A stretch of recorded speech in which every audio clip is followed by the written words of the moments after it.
Hello and welcome to the Loon. I am he, trying something new with the green screen. Will it be better? Will it be worse? Find out. You're finding out now, I guess. And also you'll find out for the rest of the video. Let's start, as always, with Canadian news. A $70 million Lotto Max prize from last year remains unclaimed. It was sold in Scarborough, and if it's not claimed by June 28th, it will expire. I'd just like to take this moment to say, dibs. Some air travelers in Canada will have more leeway when it comes to carry-on luggage. A new verified traveler program will be launching in June, allowing eligible travelers to keep laptops, large electronics, and compliant liquids and gels in their carry-on at security, and keep their shoes, belts, and jackets on. How far we've come since 9/11. Not only are we relaxing rules, but we're doing so at the behest of a man named Omar Al-Ghabra. That would not have flown in 2001. Nor would he have. Don't come at me, this is a joke about racism. It's not a racist joke. I think. Twitter will let me know. Well, they would if anyone watched these videos. Alicia Stubbs, a Ward 2 councillor in Norwich, Ontario, has resigned following a council vote to forbid non-government flags on municipal properties. This was, by all appearances, done to prevent the flying of pride flags, with an explicit effort to enact the bylaw in time for Pride Month, which starts on June 1st. Ward 1 councillor John Scholten, who first proposed the bylaw earlier this year, claimed that civic flags best represent all groups of people, going on to clarify, as long as they're not gay or some shit. The once owner of a Montreal swingers club has been fined $1.4 million by Quebec's Revenue Department for a failure to pay various taxes. The club, l'Orage, which, side note, is French for thunderstorm, made headlines in the early 2000s when its court case led to a ruling which found such clubs not to be indecent or harming society. This fine sends a strong message: you can fuck whomever you want behind closed doors, as long as it isn't the government out of money. Ontario teachers' unions are calling for free school breakfast and lunch for Ontario students. This comes in response to a continued rise in food bank use throughout Ontario. Education Minister Stephen Lecce says the biggest hurdle will be preventing Doug Ford from eating them all himself. Get it? Because he's fat and selfish. Doug Ford, more like Doughboy Ford.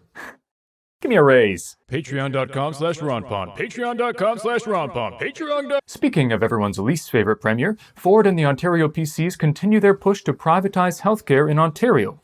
After years of shafting the overworked and underpaid public health workers to the point of exhaustion, the government will continue to starve the beast with continued underspending on public health care, while massively increasing funding for private for-profit clinics and hospitals.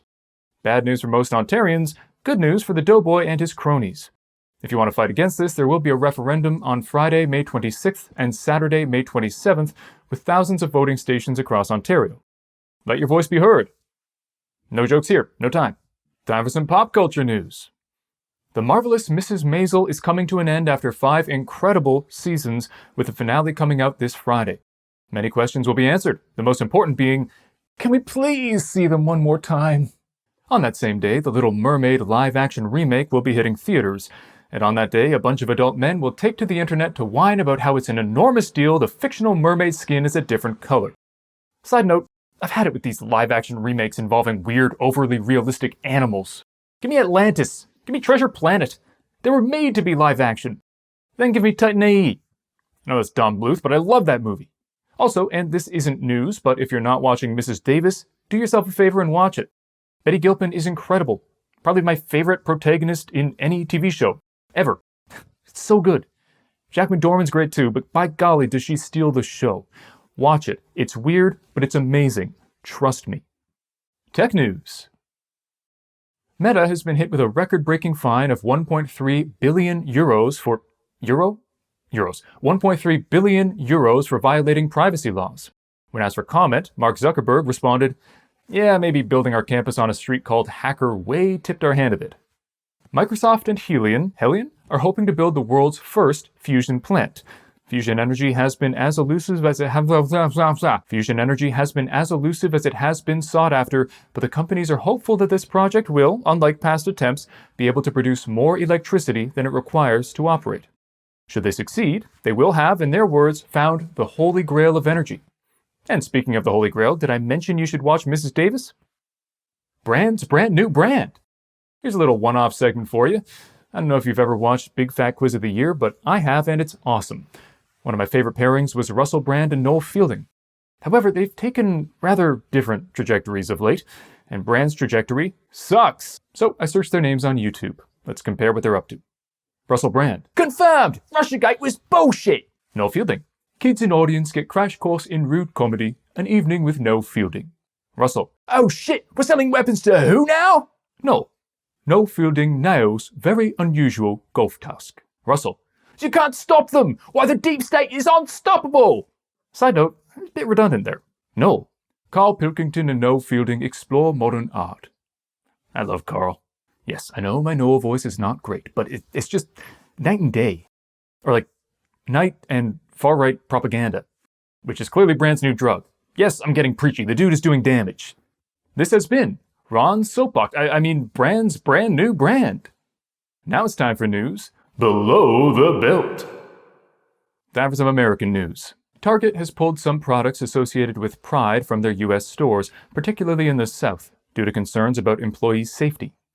This follows weeks, or maybe months, of conservative dorks taking a break from whining about cancel culture to desperately attempt to cancel Bud Light, because they had the audacity to include a trans person in their advertising.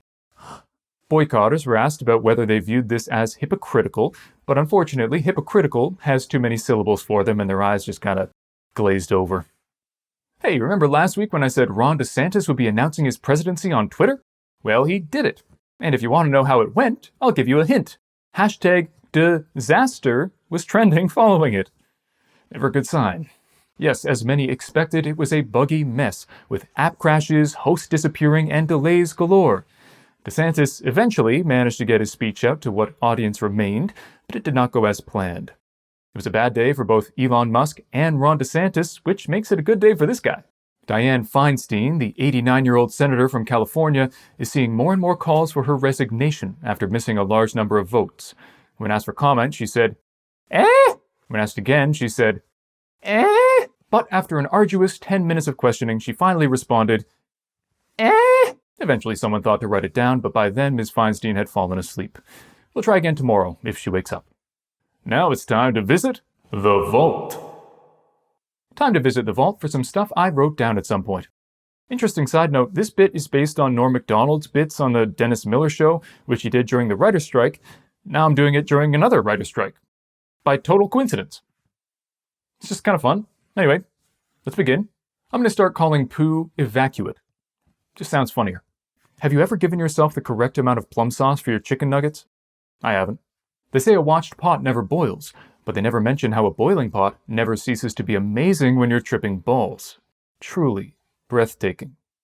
The New Testament was basically the first ever episode of Undercover Boss. I know the Chinese balloons are old news, but has anyone made the joke about Winnie the Pooh and honey? Because if not, I'm doing it. Grammar Nazis get a lot of crap, but people overlook always syntax communists. I like that one. This has been The Vault.